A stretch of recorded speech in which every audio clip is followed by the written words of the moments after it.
graphs that can be misleading, things to look out for when you're looking at graphs, using graphs to interpret data. In this example here, we have it's trying to illustrate that the $1980 could buy about twice what the $2002 could buy. So the value of the dollar is illustrating that the value of the dollar is shrinking. So according to data from the U.S. Census Bureau, in 2002, the U.S. dollar could only buy about half of what it could buy in 1980. So I'll give you a minute to think about what is misleading about this presentation of the value of the dollar. Is it does the 2002 dollar look like it's about half the size of the 1980 dollar?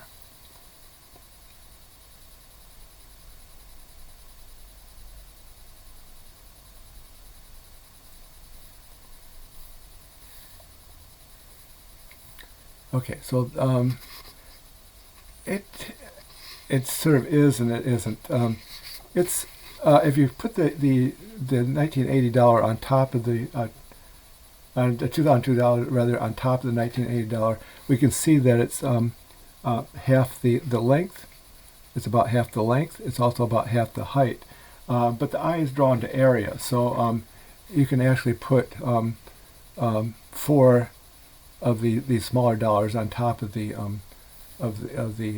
larger dollar. So so the graph is misleading in that way, and so the eye is drawn to area rather than length and width. And so when you're using graphs to convey one-dimensional information, you should only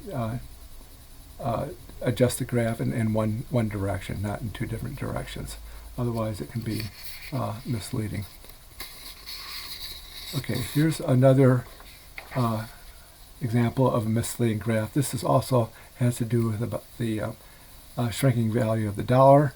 So it looks like, well, we start with the full value in 1950. We're taking 1950 as our standard, where it was worth $1, and then by 2002, it looks like it's worth maybe a little bit less than 20 cents compared to the 1950 dollar.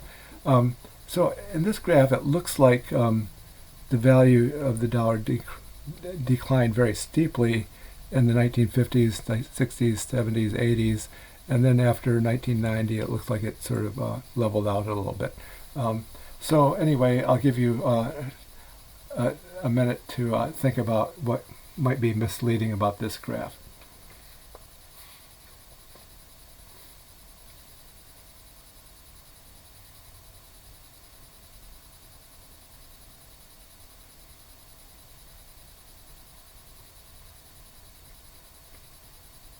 Okay, so if you pay attention to the number scale, 1950 to 1960 was a 10-year period.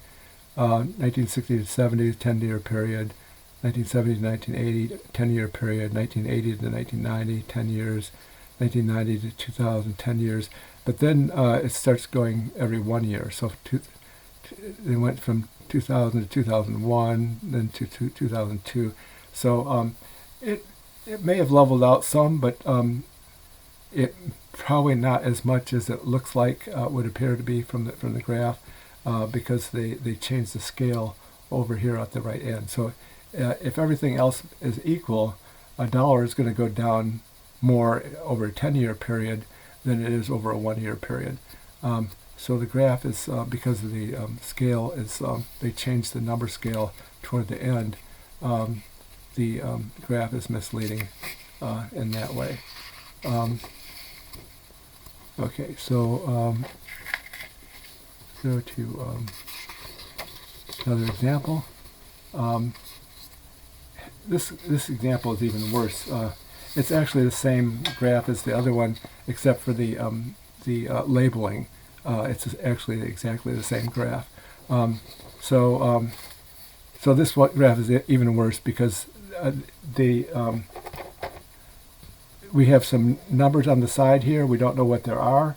You know, the previous graph, they told us it was the vertical scale was dollars, the horizontal scale was years. But here we have some numbers. We don't know what those numbers represent. We have some numbers across the bottom. We don't know what those represent. On the original graph, it was labeled but for the year, and it was talking about the declining value of the dollar.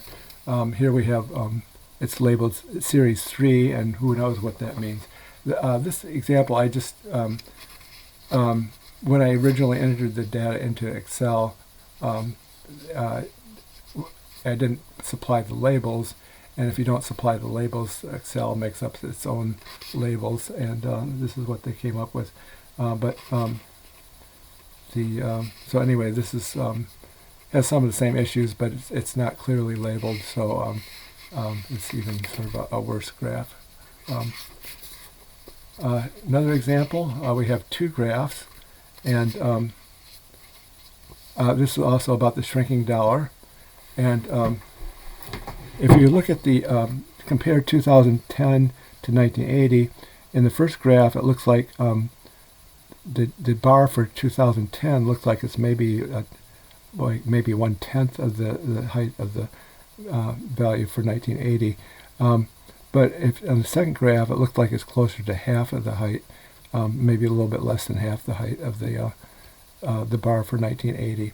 And I'll give you a minute to think about why, with the same data values, why these graphs would look different when you're comparing 2010 to 1980.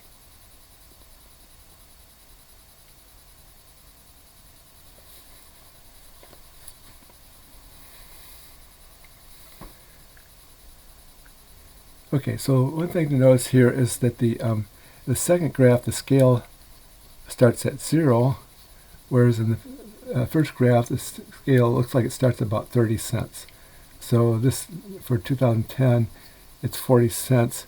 But when you don't start at scale at 0, the ratios are not preserved. So here the ratio of the 2010 dollar to the 1980 dollar was about 0.4 to 1.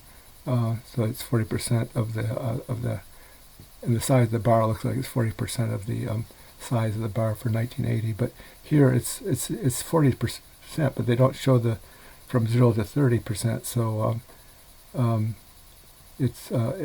the ratio is not preserved. The difference in value is preserved, but the ratio is not preserved. So it's misleading because they didn't start the scale. The one graph started the scale from 0 and the other graph did not. So that would be the difference between the graphs. So anyway, those are some things to look out for as you're interpreting graphs, and that concludes this presentation.